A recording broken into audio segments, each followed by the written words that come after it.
Assalamualaikum dan salam sejahtera. Saya Nurul Farhana binti Mak Rizwan, pemegang kad matrik yang bernombor D 2019-1087-608 yang berusaha Encik Muhammad Fauzi bin Arifin, pensyarah bagi khusus Wacana Akademik Bahasa Melayu BMW 3032 dan rakan-rakan yang saya hormati sekalian.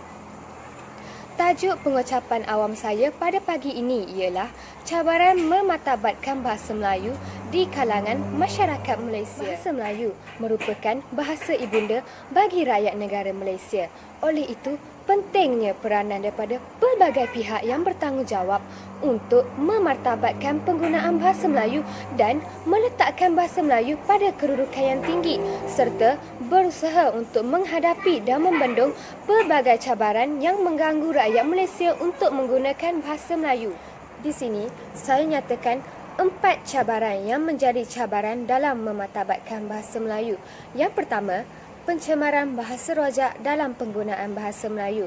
Ada segelintir masyarakat yang mencampur adukkan bahasa Melayu dengan bahasa yang lain, misalnya bahasa Inggeris, bahasa Cina dan bahasa India. Dengan itu, bahasa Melayu telah menjadi hilang keasliannya kerana tidak dituturkan dengan sebaik mungkin dan mengabaikan aspek tata bahasa Melayu itu sendiri. Contoh bahasa rojak yang dikenal pasti adalah "Pakcik tak jadi buat discussion malam ini, maybe esok kot." Seterusnya, pengaruh dialek. Dalam bahasa Melayu, terdapat pelbagai dialek yang digunakan mengikut kawasan. Contohnya, dialek Kelantan, Terengganu, Kedah, Negeri Sembilan dan sebagainya. Sebenarnya, penggunaan dialek ini membawa kesan positif dan juga negatif. Kesan positifnya dapat memudahkan proses berkomunikasi antara masyarakat setempat, manakala kesan negatifnya pula dapat mengakibatkan penguasaan terhadap bahasa Melayu menjadi semakin merosot.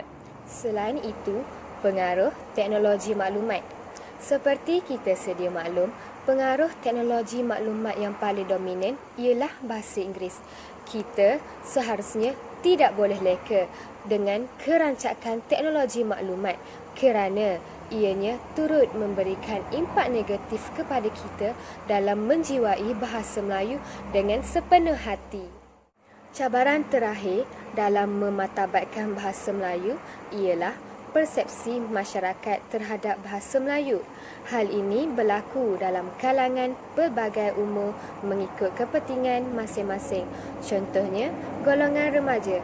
Mereka berasa malu jika bertutur sepenuhnya dalam bahasa Melayu kerana beranggapan perbuatan tersebut tidak mengikut peredaran zaman.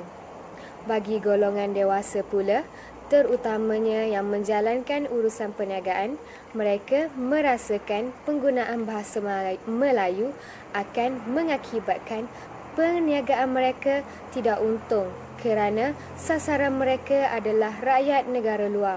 Oleh itu, mereka merasakan penggunaan bahasa Inggeris adalah paling relevan bagi memastikan mereka berjaya menarik pelanggan atau pelabur asing dalam urusan perniagaan mereka tanpa mereka sedar bahawa bahasa Melayu mempunyai kemampuannya dan tarikannya yang tersendiri di mata warga asing.